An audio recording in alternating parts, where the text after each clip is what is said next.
नमस्कार, स्वागत है। आप देख रहे हैं डॉक्टर साहेब। मैं हूं विजय कृष्ण और आज हमारे साथ मौजूद हैं डॉक्टर रणधीर कुमार सिंह।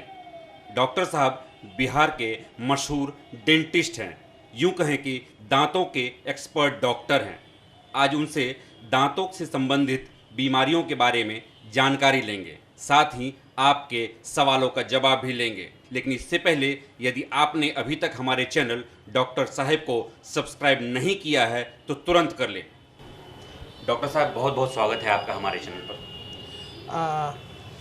धन्यवाद सभी दर्शकों को और आपको भी कि आपने ये हमारे यहाँ जो दांतों के बारे में जानकारी लेने के लिए आप आए, और उम्मीद करते हैं कि ये दर्शकों तक जाएगा और उन दर्शकों को फ़ायदा पहुँचाएगा।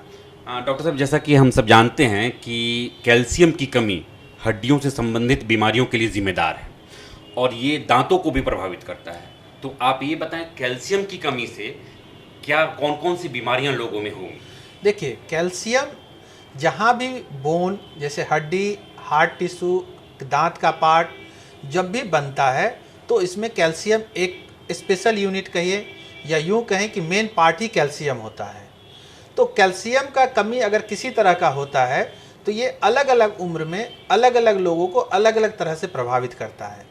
कैल्शियम के साथ साथ मैं थोड़ा सा चर्चा करना यहाँ चाहूँगा विटामिन D3 का। आज के समय में हम लोग सब एसी रूम में रहते हैं, जो हमारा नेचुरल रिसोर्स था विटामिन D3 का, सनरे, सूर्य की रोशनी, उससे हम लोग दूर होते जा रहे हैं, जिसके कारण आजकल विटामिन D3 की कमी होती है। विटामिन D3 का इफ़ेक्ट क्या है कि विटामिन D3 कैल्शियम के एब्जॉर्प्शन को घटाता है, उससे हमारे शरीर में कैल्शियम की कमी हो जाती है। अब कैल्शियम का कमी से किस एज में क्या होगा, तो मैं बताना चाहूँगा कि बच्चों में पहले दांतों का डेवलपमेंट होता है, तो अगर कैल्शियम का कमी हो गया, D3 का कमी हो गया, तो टूथ का प्रॉपर डेवलपमेंट ही नहीं होगा। जैसे हम लोग कई बार देखते हैं कि बच्चों में दांत निकलते ही पीलापन रहता है या दांत क्रैक कर जाता है। इन सारे केसेस में क्या है कि उनको कैल्शियम का कमी होता है और समहाउ विटामिन D3 का भी कमी होता है।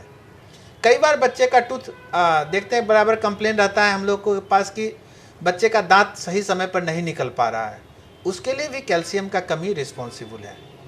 फिर हम अगर आ जाते हैं बड़े पर, तो बड़े का जहाँ तक सवाल है एडल्ट एज में, तो वहाँ पर भी कैल्शियम की कमी हो जाती है, तो उससे हमारा टूथ जल्दी डैमेज होने लगता है, उसमें फ्रैक्चर का टेंडेंसी, कैरिज का टेंडेंसी बढ़ जाता है। डॉक्टर साहब, ये बताएं, जो आपने बताया कैल्शियम और D3, तो ये नेचुरल सोर्स से लेना ज़्यादा उपयुक्त होगा या अभी सप्लीमेंट आ रहा है, कैल्शियम सप्लीमेंट, D3 सप्लीमेंट, तो उचित सोर्सेज क्या होंगे लोगों के लिए? देखिए, हमेशा उचित सोर्स तो नेचुरल रिसोर्सेज ही होता है, लेकिन अगर हम लोग नेचुरल रिसोर्सेज को नहीं पकड़ पाते हैं, वो हमें फ़ायदा नहीं देता है, तो सप्लीमेंट का भी यूज किया जा सकता है। लेकिन ध्यान देने की बात है कि कभी भी सप्लीमेंट का यूज करें तो कोई डॉक्टर के परामर्श से करें और टाइम टू टाइम जांच भी कराएं, क्योंकि अगर कैल्शियम की अधिकता होगी तो उससे भी अन्य तरह की बीमारियां हो सकती है। सो हमें हमेशा कोशिश करना है नेचुरल रिसोर्स का, लेकिन नेचुरल के साथ साथ अगर ज़रूरत हो तो जो भी सिंथेटिक मटेरियल है उसका भी इस्तेमाल कीजिए और उसका समय समय पर जाँच भी कराइए। डॉक्टर साहब, नेचुरल सोर्स क्या क्या हो सकते हैं, इनके बारे में हमारे दर्शकों को बताएं। देखिए, विटामिन D3 का तो सबसे नेचुरल जो सोर्स है आपको वो सनडे है, जो हमें फ्री में मिलता है। हमारे इंडिया में सनडे भी की अवेलेबिलिटी कभी कम नहीं होती है। जैसे यूरोपियन कंट्री में कई जगह ऐसा है जहाँ सनडे बहुत कम समय के लिए निकलता है या ठंड प्रदेश है, बट हमारे यहाँ इंडिया में कभी भी ऐसा नहीं होता है। तो इसके लिए ज़रूरी है कि बच्चों को या इवन बड़ों को भी जिस समय उगता हुआ सूरज हो शुरुआत में, उस समय हम धूप में बैठे आधे घंटे तक बैठें और उसका फ़ायदा उठाएं। कई बार लोग कहते हैं कि मैं धूप में बहुत चलता हूँ, मैं तो धूप में ही काम करता हूँ, बट वो धूप आपको D3 नहीं दे रहा है, वो आपको कमज़ोर कर रहा है, आपके बॉडी से वाटर को वो खींच रहा है और आप कमज़ोर हो रहे हैं। इसलिए हमेशा सूर्योदय के समय का ही सनडे लें और वो फ़ायदेमंद रहेगा। डॉक्टर साहब, कैल्शियम के बारे में भी हम दर्शकों को बता दें। कैल्शियम का बहुत सारा नेचुरल मेथड से, जैसे हमारे कई सारे फ्रूट्स हैं, वहाँ से कैल्शियम हम लोग ले सकते हैं। बहुत सारे फूड ग्रेन्स भी है जिससे कैल्शियम ले सकते हैं, बट कैल्शियम इवन दूध में भी कैल्शियम का काफ़ी मात्रा पाया जाता है। जैसे बच्चे आजकल दूध नहीं पीना चाहते हैं, तो उनको मोटिवेट करना है दूध पीने के लिए। वो भी बच्चों को एक रीजनेबल अमाउंट में कैल्शियम देता है, बट समस्या कैल्शियम के साथ साथ D3 ध्यान देने की है। मैं अगर सर्वे करा लूँ तो अधिकतर बच्चों में, इवन बड़ों में, कैल्शियम का D3 का अमाउंट हमेशा 40 से नीचे होता है, जबकि इसका हमेशा 40 के ऊपर ही होना चाहिए। कई सारे बच्चों में मैंने देखा कि उनके 10-12 कैल हैं, उसके कारण उनके बॉडी में पेन शुरू हो जाता है, जैसे हड्डी का ग्रोथ नहीं हो रहा हो। तो दांत के साथ साथ शरीर में भी गड़बड़ी होता है, इसलिए हमें कैल्शियम और D3 दोनों का ध्यान रखना चाहिए। बच्चों को दूध पिलाइए, सूर्य में रखिए, सूर्य की रोशनी में रखिए, और ध्यान दीजिए समय समय पर जांच भी कराएं, ताकि हमें पता चले कि हमें कमी है या नहीं है।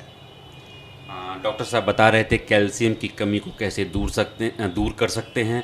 नेचुरल रिसोर्सेज पर ज़्यादा ध्यान दें, साथ साथ D3 पर की कमी को भी आप कैसे दूर कर सकते हैं। D3 का सबसे उचित सोर्स सनरेज है, तो आप बच्चों, बड़े और बुजुर्ग सबको सनरेज ज़रूर लें, तभी आप कैल्शियम की पूर्ति को अच्छे ढंग से शरीर में कर सकते हैं। आप देख रहे थे डॉक्टर साहेब।